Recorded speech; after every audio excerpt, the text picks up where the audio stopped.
Bom, gente, boa tarde a todos. Então, sejam todos e todas muito bem-vindos.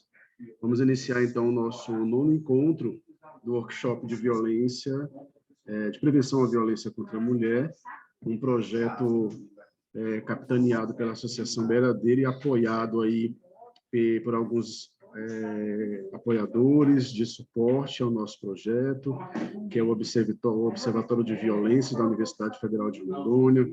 Temos também a participação e o apoio da ONG Filhas do Boto Nunca Mais e também a participação da Secretaria Municipal de Saúde, por meio do Departamento de Vigilância em Saúde, Departamento de Atenção Básica, que dão suporte ao nosso projeto.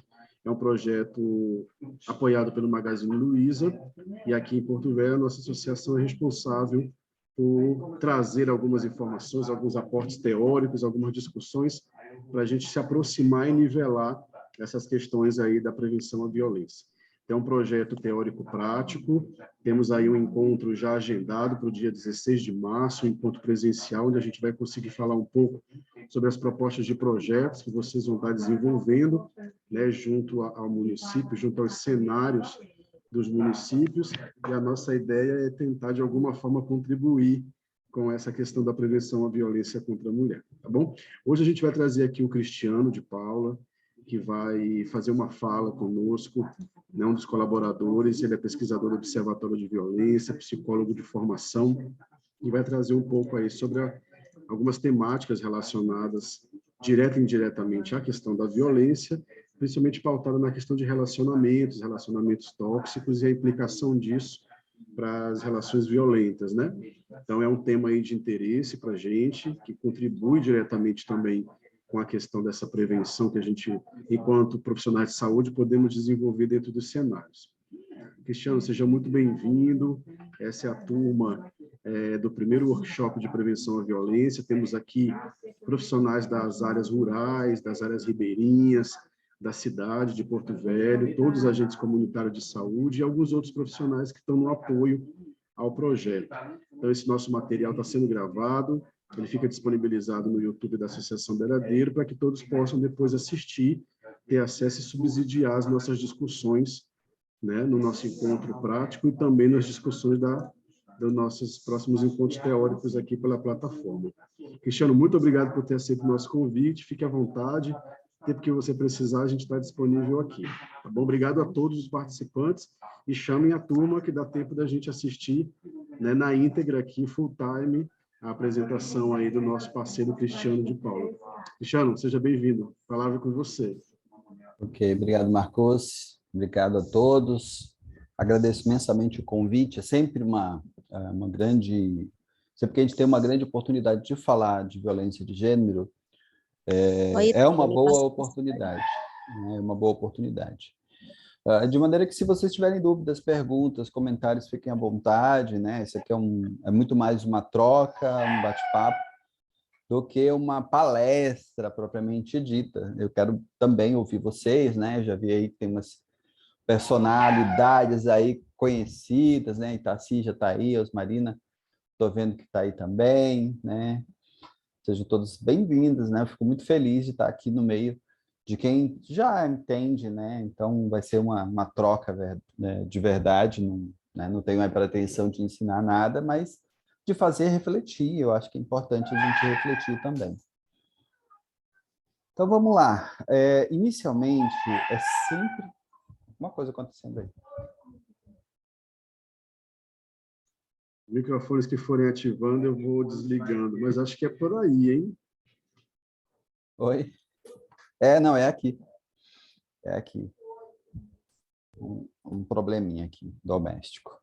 Eis o que a pandemia nos trouxe, né? Esse é o novo normal, o nosso novo normal.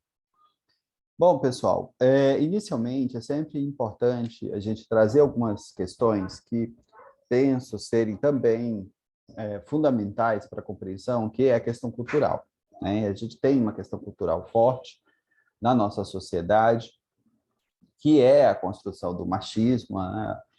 E como o machismo ele acabou se estruturando e solidificando a partir de uma perspectiva do patriarcado, né? O patriarcado em si ele não é ruim, mas o machismo ele se solidificou em cima dessa construção do patriarcado. O que seria o patriarcado? O que seria a ideia de patriarcado? Por que a gente tem que falar de patriarcado? Bom, para a gente entender como que foi se solidificando as relações, a maneira como nós nos relacionamos é pautada, é baseada na nossa construção cultural, que é quem constrói a nossa subjetividade. Então, a maneira como nós somos não foi construída por nós, é construída por um tecido social.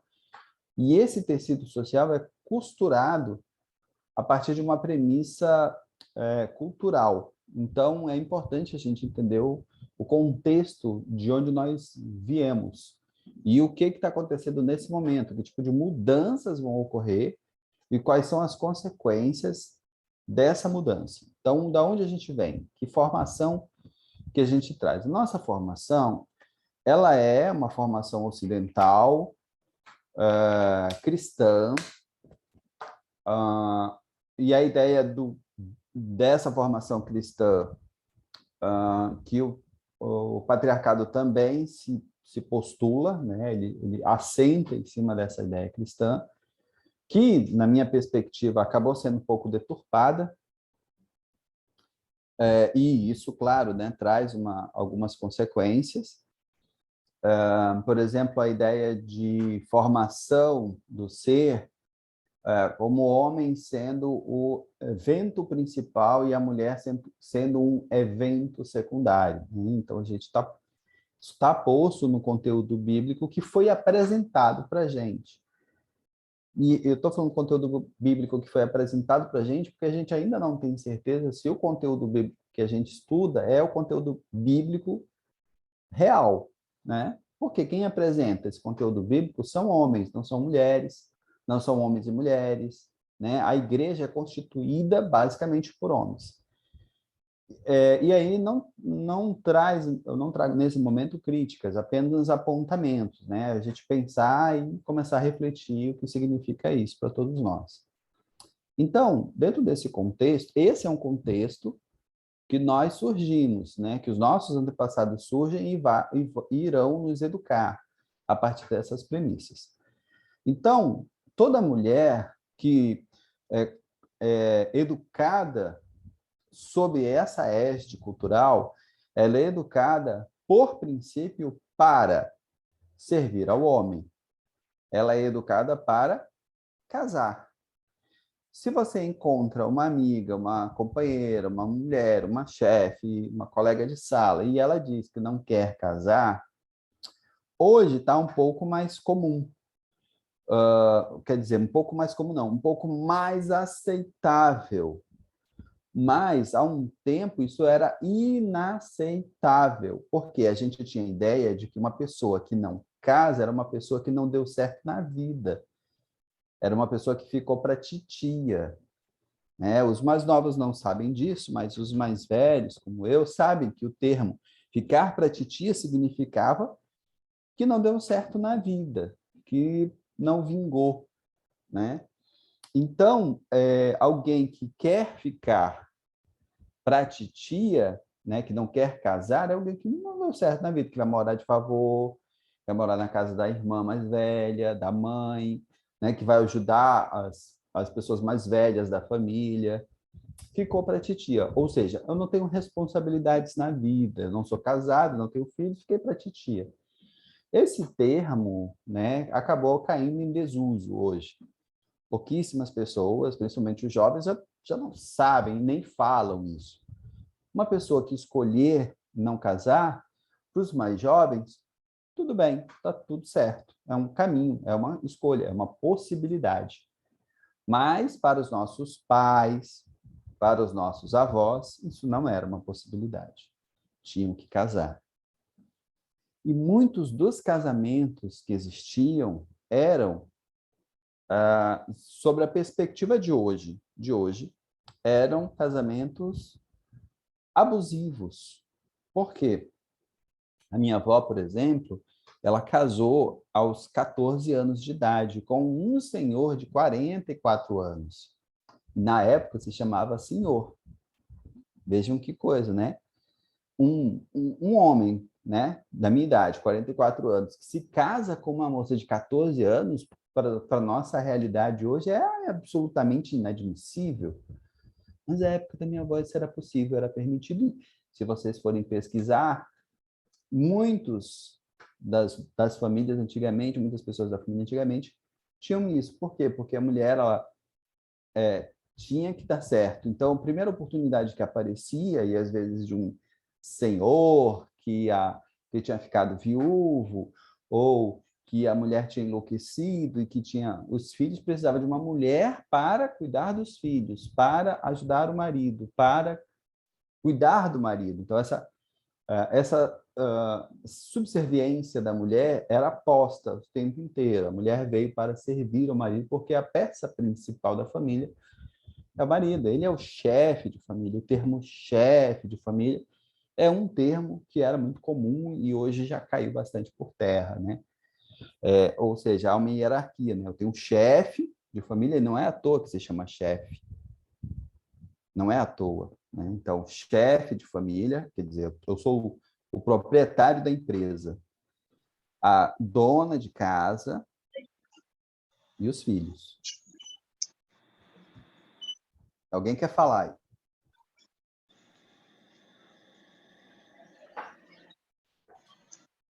Alguém quer falar? Pode falar. Então, essa hierarquia familiar era muito bem posta, muito clara com relação a isso. E o interessante é que, se o marido quisesse falar com os filhos, ele não falava diretamente com os filhos.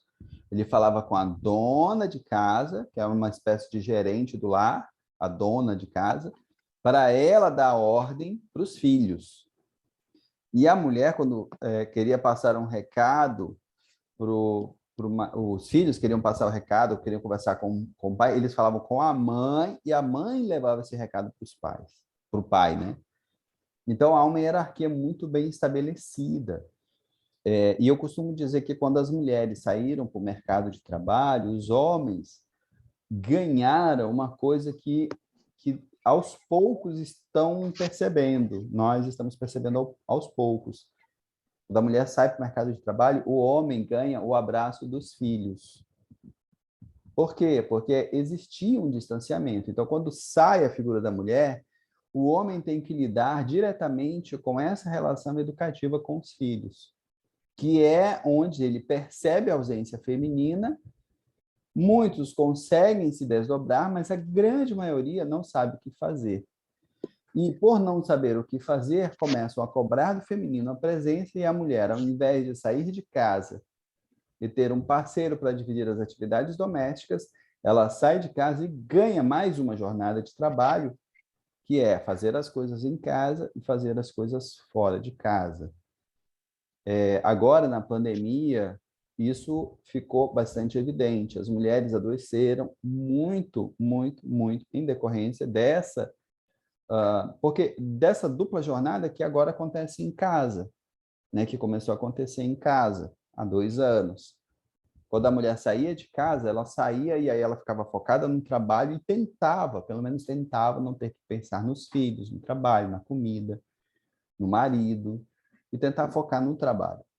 Em casa, ela não consegue se desvencilhar disso. Em casa, ela tem que pensar no trabalho, pensar na comida, pensar no marido, pensar nos filhos, pensar em quem vai deixar na escola, cuidar das atividades escolares, tal como, né, tal como antes, quando ela ficava só em casa, mas agora com o acúmulo das atividades laborais.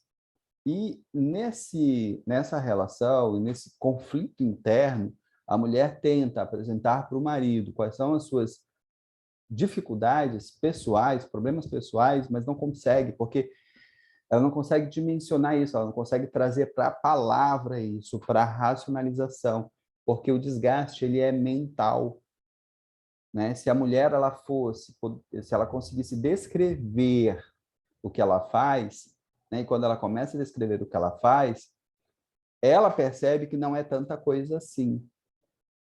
E aí o marido diz assim, mas isso aí, só isso que tu está fazendo? Mas não é só isso. Há um desgaste emocional e ela não consegue mensurar esse desgaste emocional.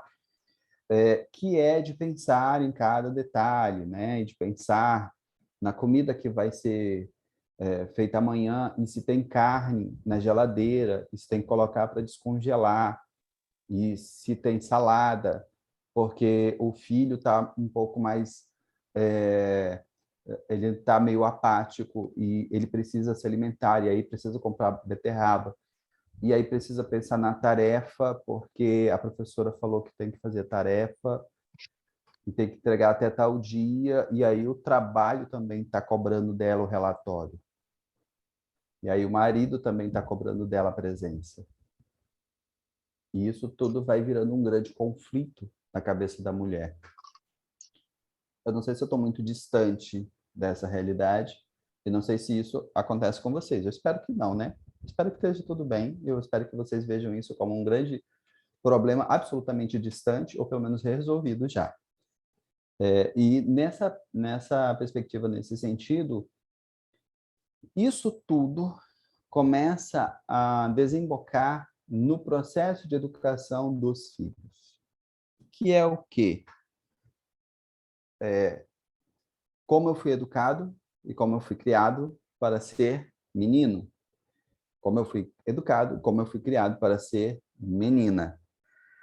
O meu processo educativo, o meu processo de criação, ele vem nesse formato dividido, bastante claro, com tarefas bastante específicas daquilo que é para o menino e daquilo que é para a menina, e depois para o homem e o que é para a mulher, mas que isso socialmente traz grandes prejuízos.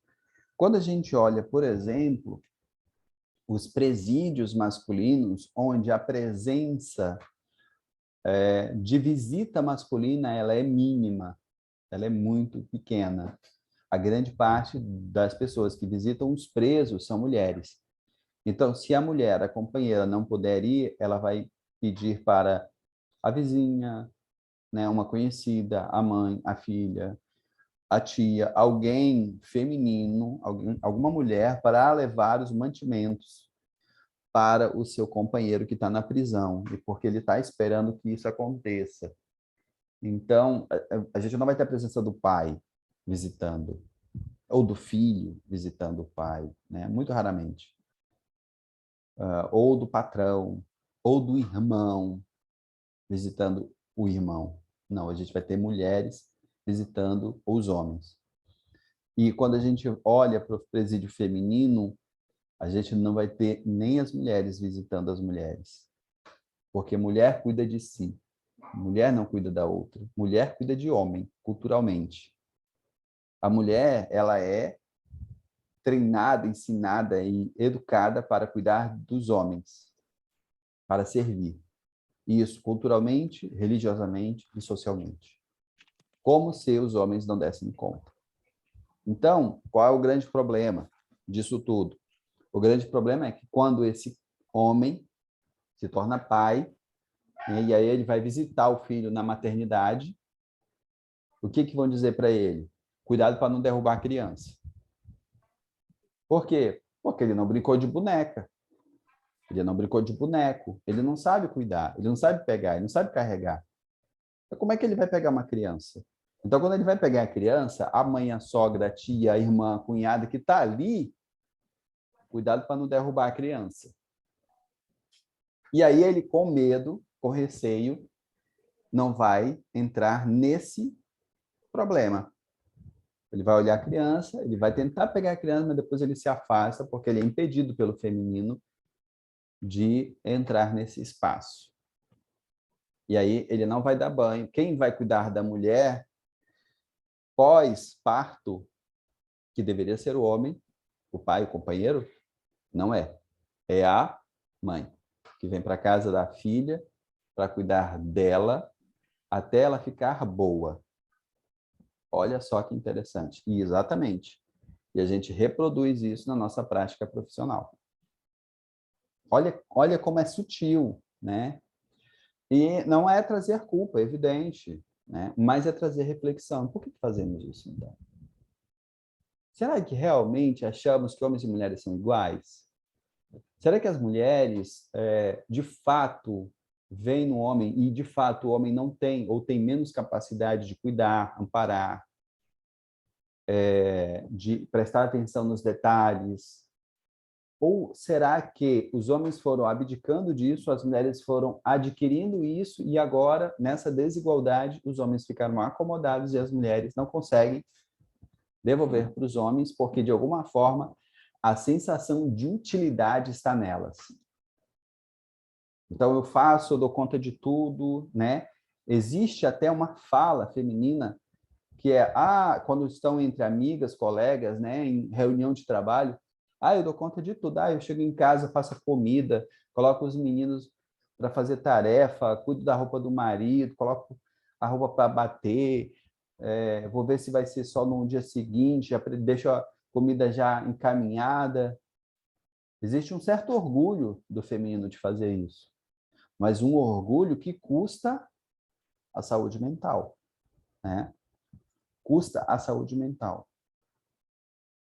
Tem muitos pais que acham que a mulher está só para cuidar das tarefas domésticas. Então, por isso, muitos filhos se criam machistas. Exatamente, Vanilla. E há pouco tempo atrás, presenciei uma cena de um esposo que chegou do trabalho e a esposa ter que servir e levar o prato de comida para ele na cama. E quando ele terminou, ela foi lá buscar o prato e levar água para ele beber. Isso é recente? Isso foi recente, essa história? Você viu essa história há um tempo e está lembrando dela? Há pouco tempo atrás, ela fala, né? Há pouco tempo atrás. Gente, isso é muito absurdo. Mas é real, infelizmente. Né? É real. O homem que não sabe se servir, né? Que a mulher tem que servir para ele, tem que servir para ele, tem que servir para os filhos. E aí a mulher fica pensando, assim, quantos filhos eu tenho, afinal de contas, né? Ou cuidar da roupa. No trabalho, quando um amigo, um colega de trabalho chega com a roupa amarrotada, vocês cobram dele que a roupa está amarrotada ou cobram da mulher dele que a roupa está amarrotada? Ou pensam, não cobram, mas pensam, gente, ele não tem mulher não. Nossa, que mulher mais desleixada. Pensam isso? Pensam isso. Infelizmente, pensamos. Por quê? Porque a gente acha que a obrigação dele ser cuidado é da mulher. Quando a obrigação é dele de ser cuidado. Ele tem que se cuidar, por quê? Porque ele já é adulto, vacinado, espera-se, né, vacinado, totalmente dono, pleno de suas capacidades mentais. Está esperando o quê para se cuidar? Para dar conta. Lavar, passar, cozinhar. Se a mulher adoecer, o que acontece? Por isso, muitas mulheres não adoecem. Elas seguram até o fim. Elas não se permitem adoecer, não se permitem nem mesmo morrer. Elas não se permitem morrer. Quem vai cuidar dos meus filhos? Quem vai cuidar do meu marido? Quem vai cuidar da casa? Existe um mundo depois que segue, né? Então, esses cuidados e essas observações, elas são muito claras quando a gente começa a colocar uma lupa sobre elas, né? E começam a entender também como é que a gente prepara os nossos filhos para os relacionamentos. E prepara os filhos, inclusive, para não se relacionarem. A gente quer netos. A gente quer... Mas espera aí, a gente quer netos, mas quem que vai ter os filhos? Não são os filhos. Eles têm que decidir. Cabe a eles, se vão querer ou não. E a tendência é que a próxima geração tenha ainda menos filhos que a nossa. Né? A nossa geração, ali de 40, 50, 60 anos, nossa geração girou aí entre 1 e 2 filhos. Eu bati um pouco, quebrei um pouco a regra, né? Eu tenho 4. Rodrigo, você quer falar?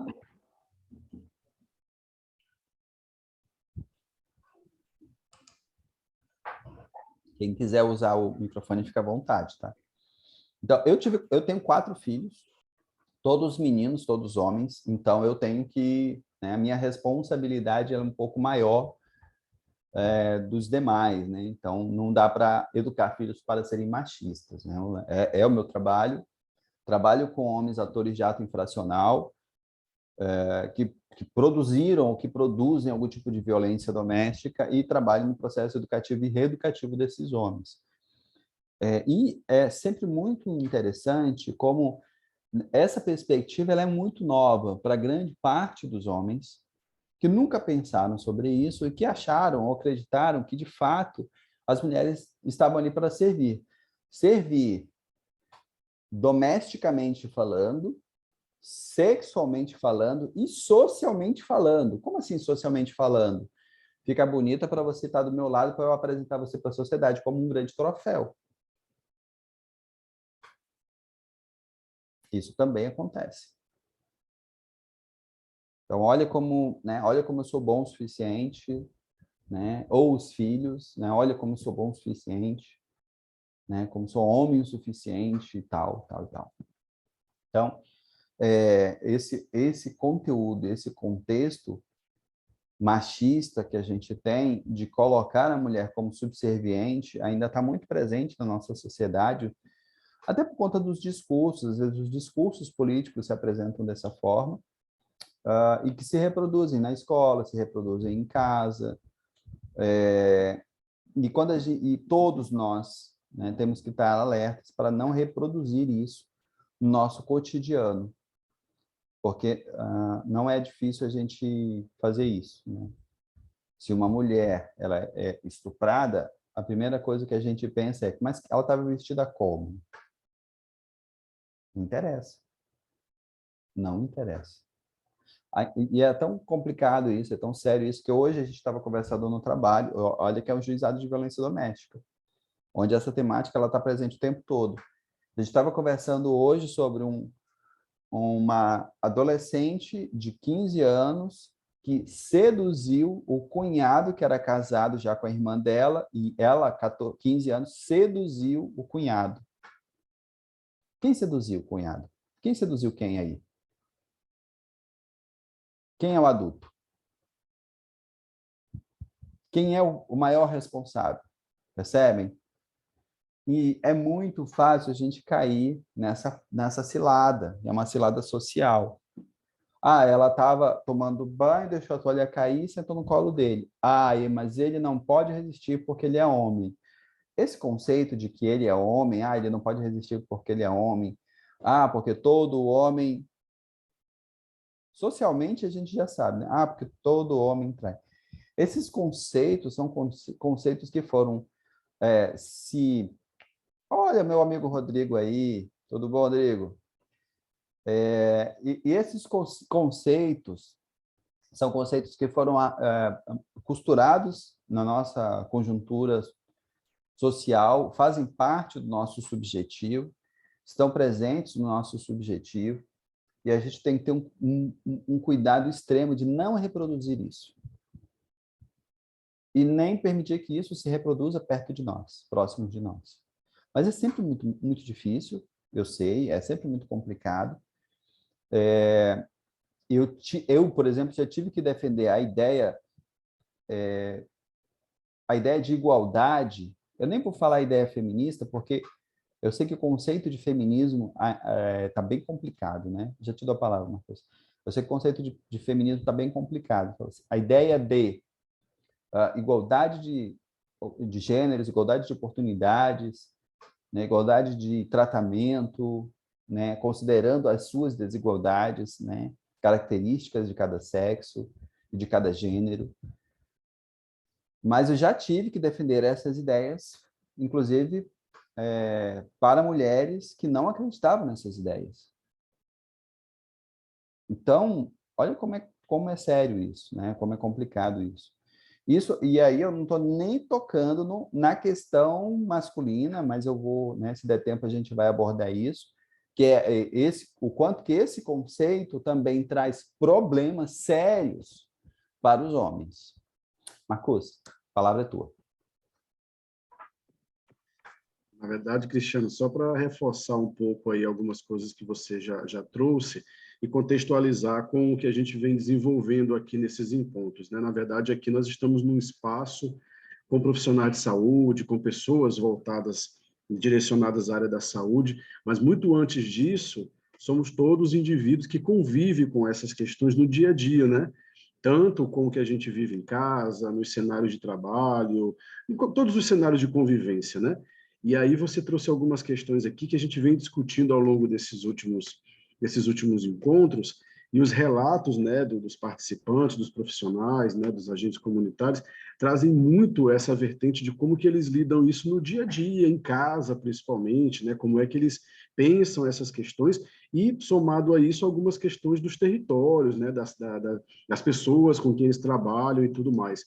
Então, assim, é interessante quando a gente fala dessas questões, quando traz as temáticas relacionadas à violência, que partem do princípio, primeiro, das nossas atitudes e do nosso pensar, né, para poder depois agir junto ao outro e tentar minimizar algum impacto social. Porque a gente precisa lembrar, antes de tudo, que somos nós os integrantes dessa sociedade, e as práticas que muitas vezes são executadas pelos outros, elas também estão em nós, né? Depende muito do nosso contato, né? Das nossas relações para poder disparar essas questões. E eu lembro de alguns relatos de alguns colegas, acho que uma delas não está nem aqui, a Olivanda, que é da unidade lá do Zé Delino, trazendo um pouco algumas questões de vivência dela mesmo, né, relacionamentos tóxicos da vida dela, algumas questões. Isso foi ficando muito forte durante os nossos encontros, até chegar no limite, né, de medida protetiva, de todas aquelas questões judiciais que existem de aparato. Então, assim, para reforçar que tudo isso se aproxima muito da gente, né? Aproxima muito do que a gente desenvolve e faz no dia a dia. E aí, chamar a galera que está participando para trazer aqui alguns relatos, algumas vivências. O relato que você leu aí da Ivanilda, né? A Ivanilda é lá do Lago do Cunhã, agente comunitário que trabalha e mora lá no Lago do Cunhã, né? Uma reserva extrativista, lá para trás de São Carlos, próximo também de Nazaré, e para a gente ver como isso está em todos os espaços. Então, quando a gente se propõe a trabalhar e discutir essas questões e traz personagens como você, é porque isso está em todos os cenários, né? Independente da questão do acesso, da geografia, as relações conflituosas, a violência doméstica, as questões de gênero, elas estão em todos os espaços. Então, é para reforçar muito que o que a gente está fazendo aqui tem toda essa questão de apoio ao dia a dia de todos os participantes, daqueles que vão nos assistir. Então, é uma coisa a se pensar e a mudar as práticas acima de tudo, né?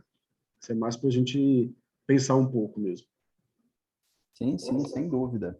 Sem dúvida. Aliás, dentro do juizado, a gente atendeu a ideia de violência doméstica, uma ideia... a gente tem a ideia de que violência doméstica acontece com pessoas classe C, né? Ou que não têm acesso a cultura, informação. Muito pelo contrário, gente, muito pelo contrário.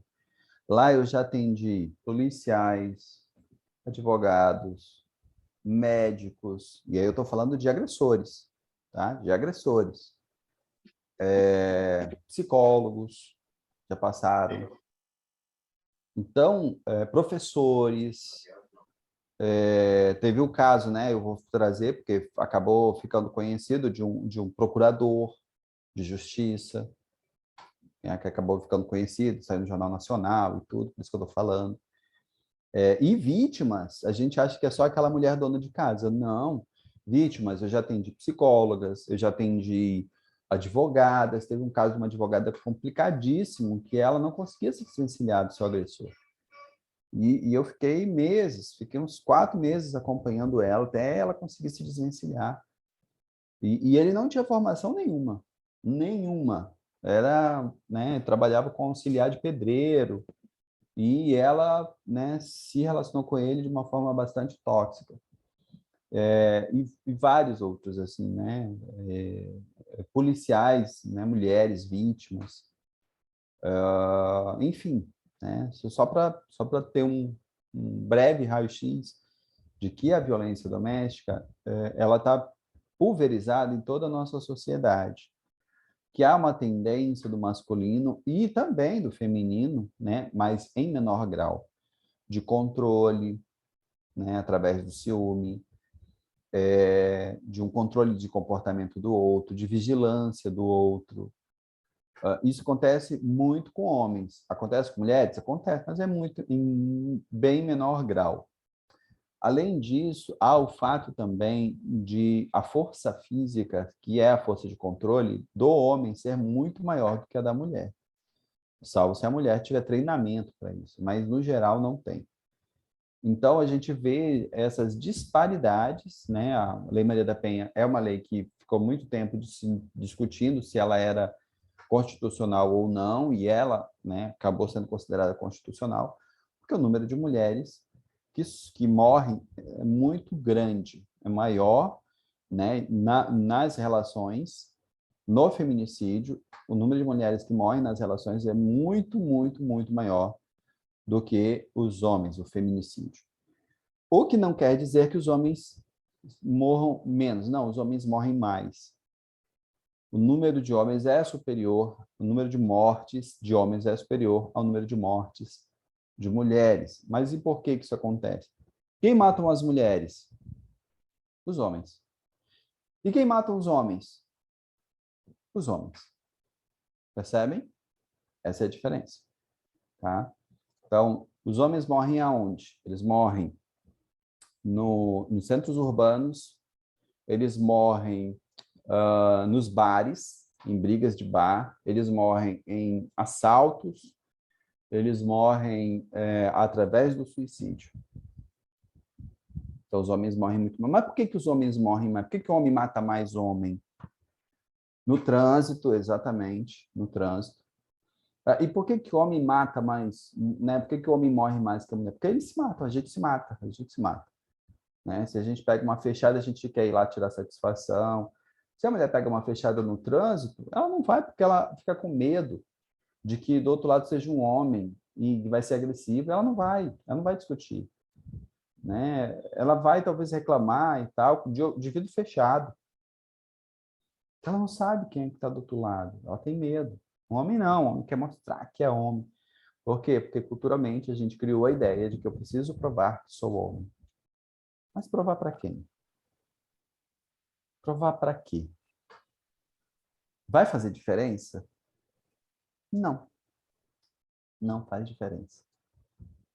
E por que isso acontece? Porque nós, homens, infelizmente, somos ainda não tão maduros como as mulheres, infelizmente.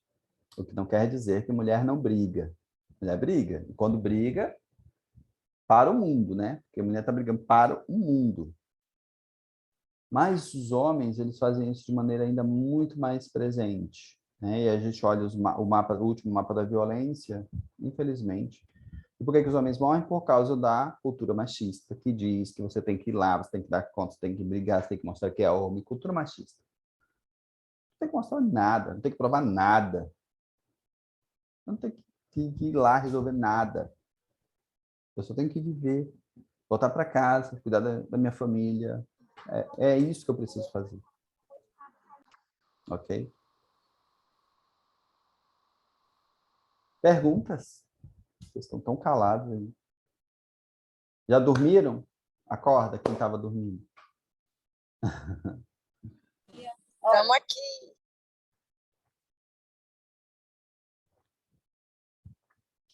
Então, nessa construção machista, eu costumo dizer que o machismo ele é extremamente desestruturante para o homem. Ele é avassalador para o homem. Ele é para a mulher, a gente já sabe. Ele é fatal para a mulher. Mas para o homem não deixa de ser menos fatal. Por quê? Porque a construção machista não permite que eu chore.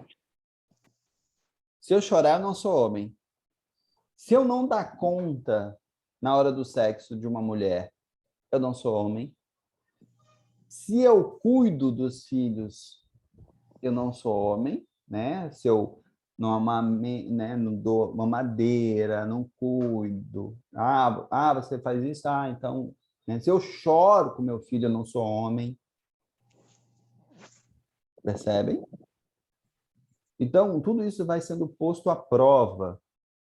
Por quê? Porque o homem tem que chegar, tem que gritar, tem que mandar, Mas esse modelo de homem está caindo por terra. Né? Eu não vou dizer que já caiu, que ainda tem muito, mas está caindo por terra.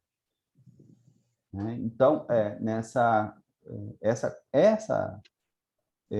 esse personagem que a gente vai construindo vai se moldando, vai se modificando ao longo do tempo. E aí a gente tem um outro homem que é diferente, né? A gente começa a olhar, por exemplo, para Rodrigo Hilbert.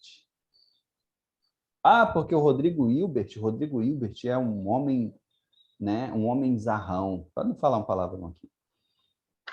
Ele cozinha, né? Ele faz o seu próprio instrumento, seu próprio machado. Ele faz, né? E funde ferro. E aí ele faz tudo, né? Tudo aquilo, e não sei o quê, não sei o quê, não sei o quê. Mas pouca gente fala da traição dele. Por quê? Porque a nossa cultura é machista. Ah, mas ele é homem, está perdoado. Ok, tudo bem. A gente não quer crucificar. Acho que não é a ideia. Ai, a boca me perdoa. Eu tenho que beber. Mas Não, eu nem estou super. é uma questão, né? E aí outros também que vão se destacando. E eu achei um pensamento que eu achei muito interessante, que fiquei mastigando ele na semana passada, que dizia o seguinte: uma paciente chegou para mim e falou assim, olha, né, eu atendo em clínica, e ela falou, olha, até coloquei um pensamento parecido no meu Instagram. E ela disse assim, eu vou estudar, e ela vinha já com muita dificuldade de se relacionar, jovem, de 30 e poucos anos, 34, 35 anos. Quer saber, eu não vou mais me relacionar, não. Agora eu vou estudar para concurso, quero passar no concurso, quero resolver, vou fazer meditação, eu quero fazer tudo que há de melhor para mim, eu vou me namorar, eu vou me relacionar comigo e tal, e tal, e tal. E aí ela descreveu um monte de coisa que ela fazia. E aí eu falei para ela assim, por quê? No pensamento dela, assim, se eu for muito boa, se eu for muito fera, né, nisso, eu aumento a minha capacidade de encontrar alguém, né, um outro homem, tão fera quanto eu. E aí eu falei para ela, olha só, o mínimo que você faz, né, se você encontrar no homem, será o máximo que ele faz. O mínimo que você faz, se você encontrar em um homem, será nele o máximo que ele faz. Então, isso para dizer para ela que é alta a expectativa dela de encontrar alguém com esse nível de compromisso, mas, né, ela não deve desistir, evidente, mas ela deve diminuir as frustrações de não encontrar, né? Porque eu vejo as mulheres muito frustradas com os homens, principalmente as que estão tentando se relacionar, esperando um ideal de homem que está na cabeça delas, que está na cabeça, mas que ele não é real, ou que ele não existe. E que muitas vezes a perspectiva que você tem de um companheiro, da sua amiga, da sua companheira, é só uma expectativa. Quando você olha a grama do vizinho, ela só é verde, mais verde, porque ela é uma grama sintética. Ela não é real. Então, esse é um detalhe importante, e eu não estou dizendo para, né, não é para desestimular vocês, não é para frustrar vocês, mas culturalmente a gente está no processo de ganhar, a gente está numa elevação, espera-se, porque a mulher ela começa também a ficar mais exigente. Então, uma mulher ela não aceita mais que um homem tenha relações com ela na cama e não dê a ela um prazer à altura, né? Então, isso é bom, né? Porque isso forçou e está forçando os homens a buscarem se conhecer, né? Teve um amigo meu que ele tira foto da namorada e aí ele foi fazer um curso de fotógrafo para poder continuar tirando foto da namorada, porque ela estava ficando cada vez mais exigente. Então, isso, né? A rede social também está presente nisso, mas precisamos, de fato, nos melhorar, né? Atualizar fazer o nosso upgrade masculino, mas também o nosso upgrade feminino. Eu presenciei várias mães que acham que mulher tem que servir o marido em tudo, principalmente nas tarefas domésticas. Total. tem isso muito presente ainda, não só nas tarefas domésticas, mas em muitas coisas. E isso, claro, em algum momento vai trazer prejuízos para o feminino, porque o nível de estresse, o nível de ansiedade, o nível de cansaço vai ser extremamente elevado. E aí de frustração também. Porque em algum ponto essa mulher vai falhar. E geralmente ela começa a falhar na cama, nas relações. Começa a ficar mais indisponível. Por quê? Porque o cansaço vem. E é onde o homem começa a se afastar. E aí ela começa a se sentir culpada por não estar atenta a essa demanda masculina. Ok? Enfim, são muitas coisas aí, né? Muitos fios de novelo para a gente debater, refletir. Mas, para nosso público, é sempre importante a gente pensar o básico. E qual é o básico? Respeito mútuo. Respeito mútuo sempre. Não me respeitou, tem os dispositivos legais para isso, né? A violência doméstica, ela é dividida em 5 pontos: violência física, violência patrimonial, violência moral, violência psicológica e violência sexual. O nosso público precisa saber, porque tem gente que chega no juizado e acha que, não, ele não me bateu, ele só me xingou. Mas isso é violência. Ah, mas não deixou marca. Não deixou marca física, mas deixou marca psicológica. Né? A gente precisa olhar para isso. E aí a gente precisa falar para esse homem, olha o que você fez. Olha como você machucou ela. Tem um exercício que eu faço com eles, que é de fechar os olhos e só ouvir o que eu vou falar. E perceber o que eles estão sentindo. E aí eu uso exatamente as mesmas palavras que eles usam, os mesmos xingamentos, as agressões verbais que eles usam contra as suas companheiras, e pergunto depois para eles como que vocês estão se sentindo. E alguns choram. Por quê? Porque eu tiro do processo as falas. E foram falas que eles usaram. E aí eles falam assim, eu não imaginava que isso doía tanto. E aí eu faço, né? Eu não deixo eles saírem desse jeito. Fecho os olhos de novo. Aí eu falo palavras de amor, de afeto, de carinho, de proteção. E agora, como é que vocês se sentem? Ai, muito melhor. Como é que vocês querem fazer a companheira de vocês se sentirem? Eles voltam para casa, aí a mulher vem, né, procura a gente, pergunta se a gente está fazendo isso mesmo, porque ela... Não, eu estou procurando porque eu achei que ele estava me traindo. Ele nunca fez isso, começou a fazer isso, eu estava achando que estava me traindo. Eu disse, não, vai com fé, que vai dar certo. Com certeza, marcas psicológicas com baixa autoestima, com uma baixa autoestima, a mulher se sente como se ela fosse a empregada doméstica, não a cuidadora do lar. No caso, as responsabilidades têm que ser divididas, exatamente. O homem não ajuda, o homem divide tarefa, tá? Então, quando você fala assim, ai, amor, me ajuda, você está pedindo um favor. Amor, faz a sua parte, ou, amor, vamos dividir as tarefas, faz um compilado de tarefas que são feitas. E cada um é responsável por uma. Tem uma amiga que chegou em casa, aí com o marido, né? Estavam trabalhando, chegou em casa com o marido, ele sentou no sofá. Aí ela foi para a cozinha, quando ela começou a cortar os legumes, peraí. Aí ela voltou na sala, ele estava sentado, ela pegou e sentou do lado dele também. Aí começaram a assistir televisão. Aí ela pegou, aí ele falou assim, ué, você não vai fazer e o almoço? Aí ela falou assim, não sei, menino. Será que alguém vai fazer? Aí ele falou assim, eu pensei que você ia fazer. Eu também pensei que tu ia fazer. Mas e aí, se tu não fizer, quem que... Assim, eu não sei. Aí ficou, aí ele percebeu que ela estava sendo irônica. Falou, tá bom, vamos lá, a gente vai fazer o almoço. Aí, agora sim, agora a gente vai fazer o almoço. Agora a gente vai... Porque eu também estou morrendo de fome. E aí foram fazer o almoço. Mas é muito cômodo. né? Sentar no sofá e esperar a comida ficar pronta.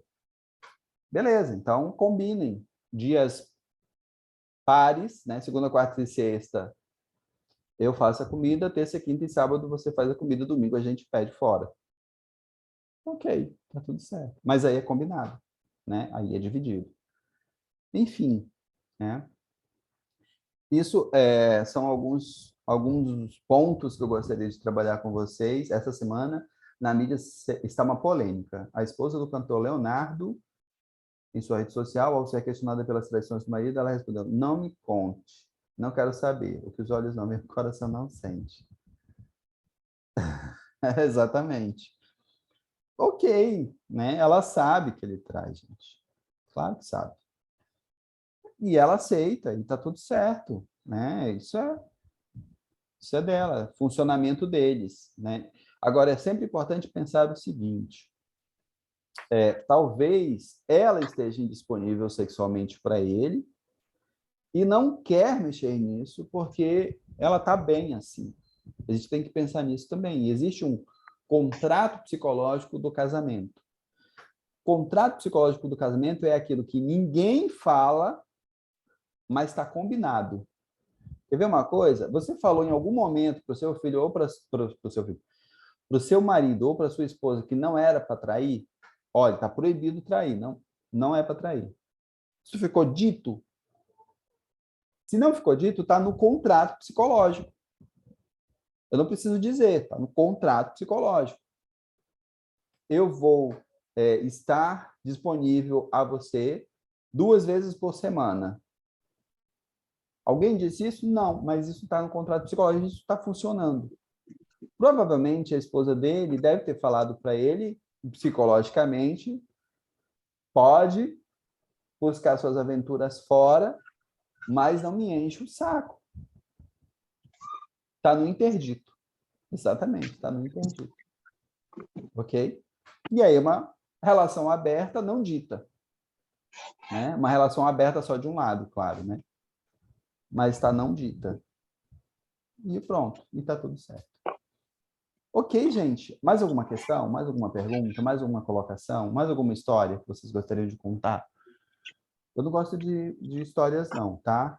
Mas se vocês quiserem contar, a gente está aqui para ouvir e para ler. Ok? Isso foi só um en passant, tem muita coisa aí a discutir sobre isso, né? A questão das implicações das relações de gênero, porque a gente está com uma outra questão agora, que é a seguinte. Vocês têm alguém que quer falar? Que é a seguinte, que são as relações de gênero dos trans, que eu acredito que vocês também devem estar encontrando essa realidade, essa nova realidade aí, né? Dos trans e das trans. Que também é um outro ponto de discussão que eu não vou trazer agora, mas que dá uma tarde inteira aí de fala, tá bom? Mas cabe discutir, sim, sobre isso. Muito bom, Cristiano. Vamos abrir aqui, ver se alguém quer fazer alguma pergunta, fazer alguma colocação. Fique à vontade. Quando a gente garimpa esse tema na internet, a gente acha diversas notícias e apontamentos, 10 dicas de como identificar, 10 formas de como evitar, enfim. Mas fato é que cada um de nós tem uma compreensão, né? Até porque traz uma base histórica, aí, como o Cristiano trouxe, traz toda uma formação da sociedade, traz toda uma resposta pautada numa questão social de como nós fomos formados acima de tudo, né? E a partir disso, as opções que cada um faz, as contratualizações nas relações que cada um faz, né?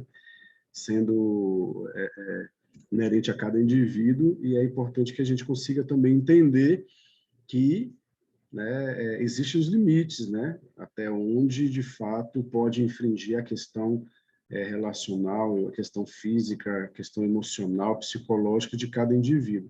Como profissionais de saúde, a gente tem muito papel de dar as opções, de orientar as pessoas das possibilidades, né? que existem dentro dessas questões relacionais, partindo muito do que a gente também entende da nossa, isso é importantíssimo. Queria saber se alguém tem uma pergunta, alguma coisa para colocar. A gente leu aí, acho que todas as colocações ali do chat, né? Bastante informação.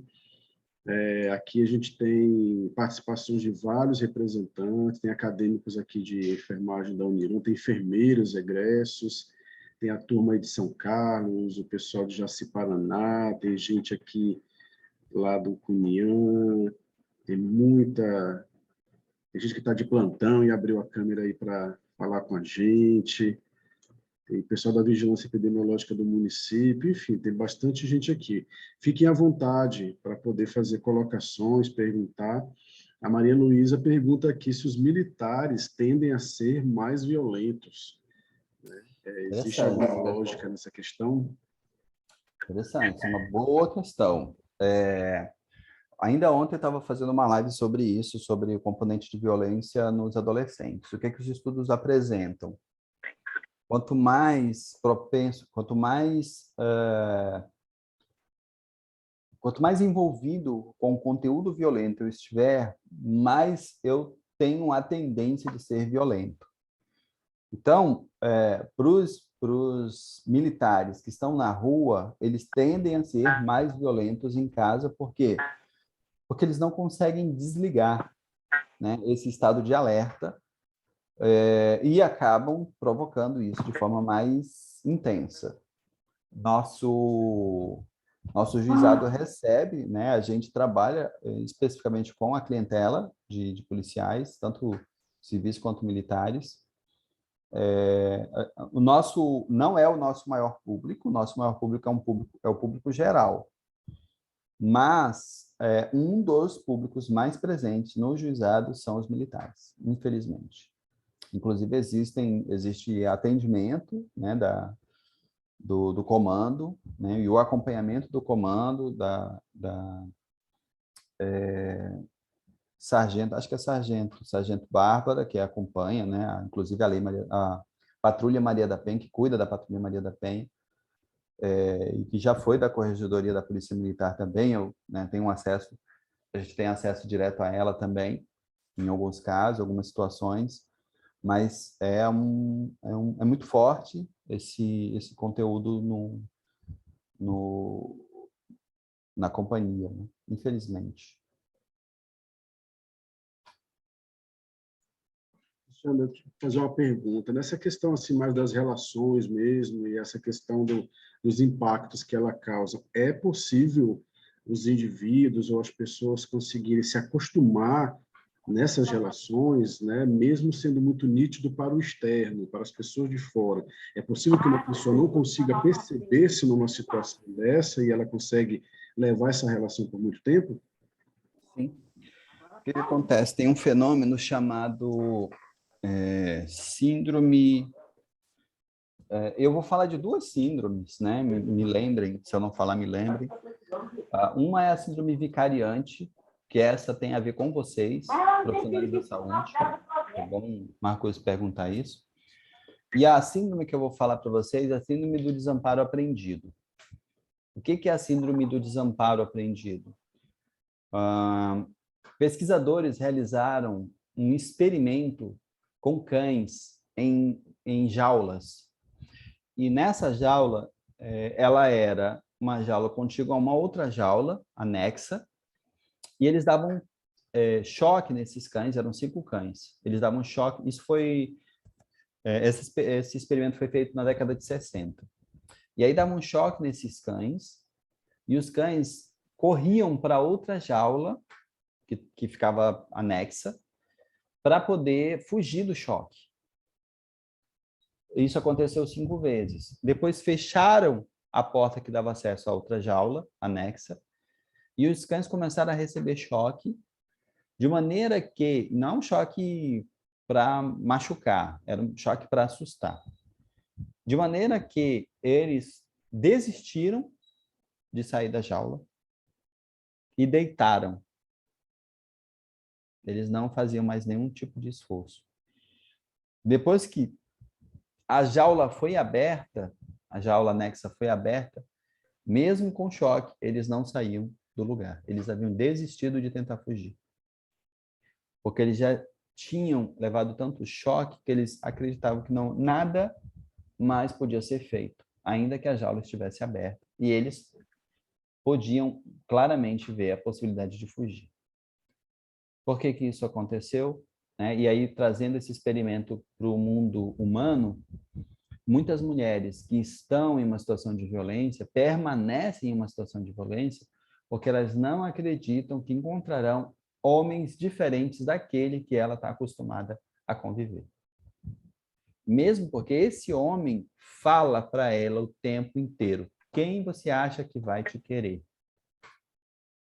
Quem você acha que vai te querer? Se você falar isso para uma pessoa durante 2 anos, na cabeça dela, ela vai começar a acreditar.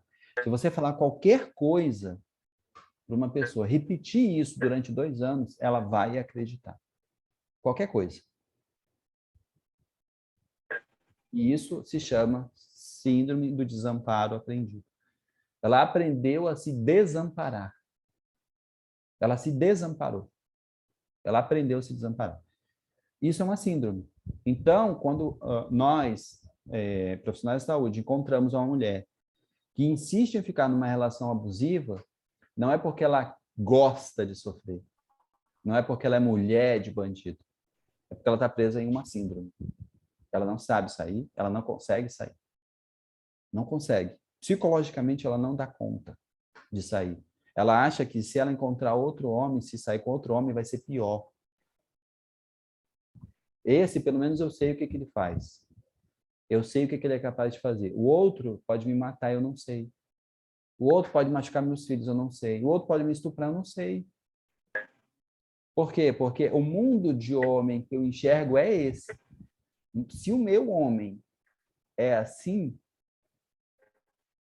ele está sendo bonzinho, porque provavelmente tem pior. Entendem? Como é difícil para a mulher? Né? Nessa perspectiva. Ok? Interessantíssimo até para a questão da nossa prática do dia a dia, né? Para poder, de fato, lidar com as mulheres nesse tipo de situação. É uma prática cotidiana de estarmos dentro dos cenários, né? E estarmos também lidando com algumas questões que a grande maioria da nossa atitude primária é o julgamento, né? É dizer, sai dessa relação, por que você não sai? E, às vezes, entender que existe uma questão de saúde envolvida nisso, né? Que é essa síndrome aí. Isso é importantíssimo. Abrir aí a fala, quem quer comentar alguma coisa, aproveitar aí E a para outra fazer a síndrome, pergunta. que eu quero falar, que tem a ver com o trabalho de vocês, se chama síndrome vicariante. A síndrome vicariante, já existem estudos sobre isso, inclusive, que é a seguinte: pessoas que lidam com trauma, com atendimento de trauma, e aí eu não estou falando trauma físico, tá? Trauma psicológico. Pessoas que atendem trauma psicológico tendem a reproduzir os mesmos sintomas traumáticos, mesmo que não tenham passado pela situação traumática. Então, vamos imaginar se a Ivanilda, por exemplo, começa a atender mulher vítima de violência doméstica em situação de estupro, e essas mulheres não dormem à noite, desenvolveram síndrome do pânico, estão tomando medicação para se controlar, têm baixa autoestima e tem um transtorno depressivo intenso, a Ivanilda pode, não é que vai, ela pode desenvolver exatamente os mesmos sintomas. De tanto ouvir as mesmas histórias, as áreas cerebrais que são correspondentes às situações traumáticas também são ativadas. E ativadas uma vez, ok. Ativadas 2 vezes, ok. Ativadas 3 vezes, ok. Agora, ativadas 20 vezes, 30 vezes, 50 vezes, aí a Ivanilda vai criar o que se chama síndrome vicariante, que é um trauma por tabela. Vocês da saúde podem ficar doentes por conta disso. Cristiano, e aí a gente faz o quê? Não sei. Eu só sei até aí. Eu só li a cartilha até essa página. Tá bom? É porque, na verdade, isso está sendo pesquisado e está sendo investigado agora. Tá bom? Muito bom. Lá no chat, o Marcelo falou que a sociologia explica que é difícil definir o que é violência, existem questões sociais, culturais, de gênero, é complicado definir valores para a intimidade do casal e da família, mas devemos acolher sempre situações em que percebemos violência, mas temos que orientar o autocuidado. Perfeito. Interessante, é importante isso também. Perfeito. Perfeito. Aqui em cima, a Rosana tinha perguntado, a Rosane, como acabar com a reprodução desse mal no caso de filhos de pais que vivem em violência, porque acaba perpetuando, né? Conviver no cenário de violência torna-se a possibilidade muito maior de ter pessoas violentas também. Se é possível acabar com isso. Tanto que ela botou entre aspas, né? Acabar com essa... Eu acho que é sempre válido a reflexão, né? Como a gente trabalha com homens, já chegou, por exemplo, era um acadêmico até, era um acadêmico de enfermagem, exato, um acadêmico de enfermagem. E ele chegou lá, o que tinha acontecido? Ele tinha fechado a porta, ele estava discutindo com a companheira, com a esposa, e aí ele fechou a porta com força, e a criança, acho que de 2 anos, colocou a mão para puxar, para segurar a porta, porque queria ir com o pai. E quando ele puxou, a porta bateu na mão da criança e machucou muito, porque a porta veio com muita força. Então, quando ele veio, ele falou para mim: eu fiz sem querer. Ela foi responsável. E aí eu fui conversando com ele, a gente foi caminhando, ele participou do projeto Abraço, né, foi caminhando, tudo isso que eu, né, conversei rapidamente com vocês aqui, né, tudo condensado, a gente faz isso em 10 reuniões. E aí, lá na 8ª, quando ele foi falar comigo novamente, ele falou assim: agora eu sei que a responsabilidade é minha. Porque eu fui o agressor. Eu gritei. E eu gritei com a minha companheira, mas eu esqueci que a minha companheira também é mãe da minha filha.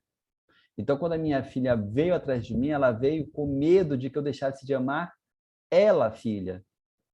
Porque eu falei: eu não te amo mais. Aí, a criança nessa idade, ela é uma extensão da própria mãe. Ela se vê ela e a mãe muito próximas. Ela já consegue saber que ela é ela e a mãe é a mãe. Mas elas são muito ligadas. Então, quando o pai diz para a mãe que eu não te amo mais, a criança fica com medo de perder esse amor também. Porque é meu pai. E aí a criança foi tentar pegar a porta e aí machucou a mão, machucou feio, teve que levar para o hospital, né, para ver se não tinha quebrado e tal. E aí ele viu que ele era responsável. Ele não só participou do projeto Abraço, mas participou de um outro projeto no tribunal, que é para pais violentos, pais agressores. Né? Ele era marido agressor e pai agressor. E aí eu, né, quando eu comecei a trabalhar com ele, ele vem de uma história de agressão do pai. Eu falei: mas me diz, você queria muito não fazer o que seu pai fez com você, não é? Ele falou: exatamente. Eu fiz de tudo para não fazer igual meu pai fez comigo. Eu falei: você fez tanta força para não fazer igual ao seu pai que você fez igual a ele. Quanto mais a gente olha para aquilo que a gente não quer fazer, mais a gente faz. Eu não tenho que olhar porque eu não quero fazer, eu tenho que olhar porque eu quero fazer, porque eu devo fazer, porque eu preciso fazer. E é isso que faz diferença na vida. Né? Vocês que são da área da saúde, se vocês ficarem muito focados de não errar a veia, eu não posso errar a veia, não posso errar a veia, não posso errar a veia, e aí o que acontece? Olha só. Por quê? Porque eu estou focado no que eu não posso fazer, no que eu não quero fazer. Não, eu tenho que focar no que eu quero fazer. É esse que tem que estar o meu olhar. É aí que tem que estar o meu olhar. É psicológico isso, gente. Ok? Maravilha. Bom, gente, alguma pergunta, alguma colocação? Estamos indo já para os encaminhamentos finais do nosso encontro de hoje. Alguém de Vista Alegre? Eu perguntei porque a próxima etapa aí do nosso projeto de campo vai ser lá em Vista Alegre, do Abunã. Nossa ideia é dia 19 de março, num sábado, é desenvolver uma oficina lá junto com as mulheres, na linha da prevenção à Estaremos lá. violência. Cristiano vai estar com a gente. Junto com os homens, faremos uma oficina também de masculinidade saudável, falando um pouco sobre essas questões, sobre o olhar. Contar rapidamente a experiência lá em São Carlos, que levamos esse projeto, desenvolvemos essa etapa lá, e foi, de fato, muito positivo, muito bacana ter uma relação direta com os homens da comunidade, dialogar com eles. Cristiano deu aí várias dicas de como a gente deveria trabalhar essas questões com eles, e, de fato, teve muito efeito, porque a gente recebe comentários até hoje do reflexo de como isso acabou desencadeando. E era interessante porque tinha muitos casais. As mulheres foram para um lado, os homens foram para a oficina do outro. Depois que se juntaram, foram meio que trocar ideias sobre isso. E hoje tem algumas questões aí que são discutidas e colocadas, e é muito interessante. Então, convidar aí a todos já que quiserem estar com a gente, participar dessas etapas de campo. Como eu sempre digo, só da gente conseguir ter uma sensatez para pensar sobre o tema e levar essas ideias para essas comunidades já é uma contribuição muito grande, porque são cenários que não se fala disso, né? A violência existe, a violência de gênero ela é explícita, mas muita gente não quer discutir essas questões, né? Leide, nós vamos chegar em Abunã logo, logo. Temos aí esse ano para desenvolver o projeto. A equipe está se esforçando para poder estar nas comunidades, mas a gente vai chegar aí sim. Acho que vai ter uma etapa de um outro projeto na Vila da Penha, é capaz da gente chegar também em Abunã com vocês aí, tá bom? Manda uma mensagenzinha para mim para a gente poder articular isso daí. Galera aqui dando já um ok, sinalizando que gostaram aqui do nosso encontro. Bom, se ninguém, então, tem mais perguntas ou quer fazer colocação, só reforçar que esse nosso bate-papo, como o próprio Cristiano trouxe, é uma coisa bem en passant, uma coisa rápida, mais um consolidado. É um universo muito grandioso, onde a gente precisa estar o tempo todo mastigando mais, dialogando mais, trazendo algumas questões para poder discutir. Estamos abertos a visitações nos cenários da saúde, quem quiser falar sobre isso em outros espaços, quem quiser, inclusive, usar essas temáticas como projeto aplicativo, resgatar também. Nesse workshop, os agentes comunitários, profissionais que estão vinculados, matriculados, né, nos nossos encontros, e os profissionais apoio das equipes.